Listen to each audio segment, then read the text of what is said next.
Train স্টেশনের ছাদ ধসে পড়ার ঘটনাকে কেন্দ্র করে ফুঁসে উঠেছে সার্বিয়ার ছাত্র জনতা। 1 নভেম্বর সার্বিয়ান শহর নভি সাদের এক ট্রেন স্টেশনের ছাদ ধসে পড়ে। ওই ঘটনায় 15 জন নিহত হন। অভিযোগ ওঠে দুর্নীতির কারণে ওই দুর্ঘটনা ঘটে। এরপরই সরকারের বিরুদ্ধে একের পর এক আন্দোলন শুরু হয়। রোববার সেই বিক্ষোভ রূপ নেয় গণ আন্দোলনে।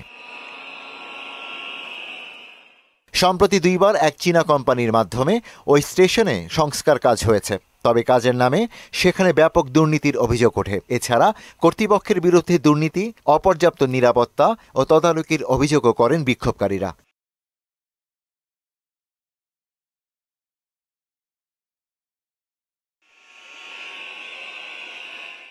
চাপের মুখে সরকার ঠিকাদারি প্রতিষ্ঠানটির 13 জনকে গ্রেপ্তার করে পুলিশ। এর মধ্যে একজন মন্ত্রীও ছিলেন, কিন্তু সম্প্রতি ওই মন্ত্রীকে জেল থেকে ছেড়ে দেওয়া হয়। আর তাতেই রোষের পারদ আরও চড়েছে।